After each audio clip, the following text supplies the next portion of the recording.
So now is lamb that we're gonna try. In the fat of lamb itself and a bit of lard from making a lamb leg yesterday. And we're gonna do the lamb ribs. And to do that, we're first gonna let the pan slowly heat up. We have our probe right here. Always putting it in a little bit of fat for the best conductivity. That is something that is necessary now, but isn't necessarily going to be necessary in the next version. This is the very early prototype. You can see our fat has changed color and we're already at 40 degrees. So we're at 70 degrees? Yeah. When is your goal for putting the... 200, but we're gonna make the speed up, the ramp up of the graph slow down towards the end, because we don't want this to suddenly overshoot and burn our fat, of course. What you're also gonna start seeing is that it starts to bubble. And that's gonna go extreme at 100 degrees because of course all the moisture suddenly comes out at 100 degrees. So we're now at 92. That might lag a little because of the thermal mass of the probe. So we are gonna start seeing way more of that. So I'm gonna start using a lid. See that? The instant steam. It's exactly around the point where we get to 100.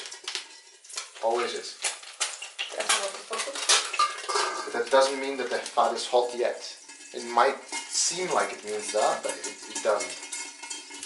So at roughly 150 I'm gonna turn the stove down in order to make sure that we don't overshoot our 200, 210. I'd like to have 220 as the goal, so maybe I should do 160. At 160 I'm gonna change. That is still a little.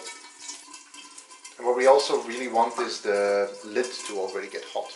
So you can see that the air temperature is now already 100 degrees, which is good. That matters a lot more than I initially expected. Because if your air isn't hot, you're not gonna have it bake as quickly, and mainly your side that you just cooked after you flipped is gonna cool down completely. I think we're gonna be fine in temperature. It's gonna be good. 200, I'm gonna put the meat in, it's still rising. 1, 2,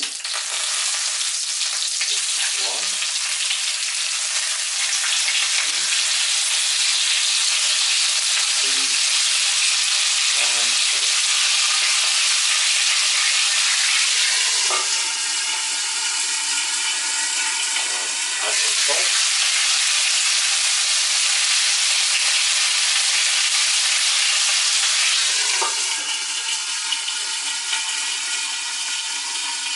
We're at 206 and we have stabilized, even going down. The kind of behavior we expect is that when you put the meat in, the temperature of the pan drops a bit. And especially if you're not cranking it up high, we see a very clear drop there. Like now we dropped from 210 to 195. Now I would expect that roughly at 190, most likely we're going to get it picking up again. 180 is on the low side, so that's not something we want. We want it to be high for doing the other side from turn. Oh, that looks really...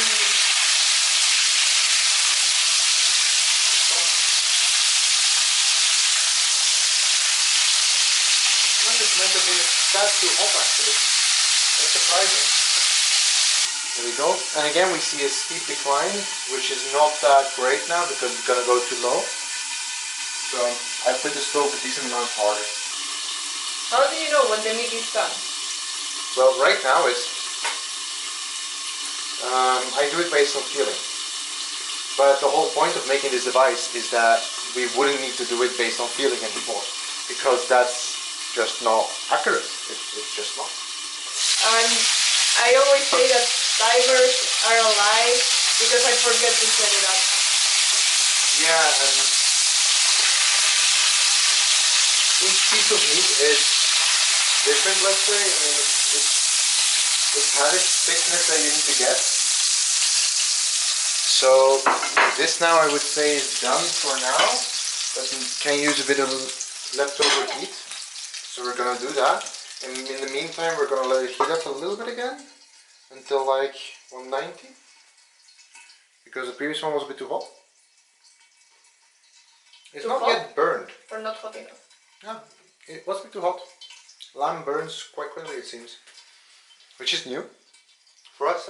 These are numbers that nobody seems to know, so it depends a lot. Chicken seems to be quite high in temperature. Yeah, I remember making the skin crispy at 220 or something like that.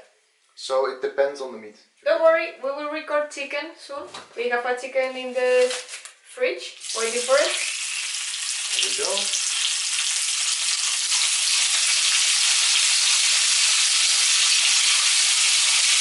Yeah, we are technical people cooking, not chefs or anything similar, so if you see us doing something wrong, let us know. We want to learn. Now we did drop to 180, both because of opening the lid and flipping the side. I hope nothing infecting. Yeah, nothing infecting. That won't be a problem in the next one, but right now that drops the temperature like a brick. Hopefully you will let us know what are the innovations in the new prototype, isn't it? Yeah, and I have the feeling actually that just before you turn, you should turn your stove to the maximum. And then once you turn, you should turn it back down to that number, because then you can compensate for these fluctuations. Because otherwise you can't. Cool.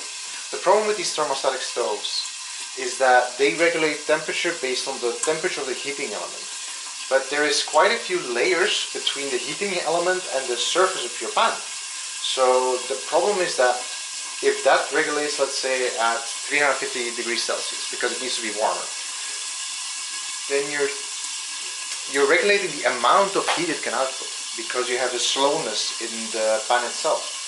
And it doesn't at all react to what you are doing with the pan. So right now we're staying at 180, which is lower than I would want, but yeah, I think a little boost before turning is necessary.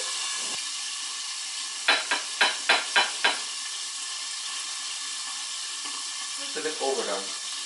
Overly cooked. Yeah. Already will still be delicious.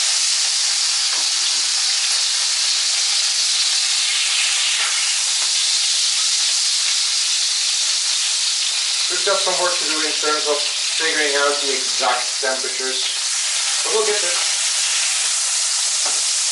We will eat at the same time.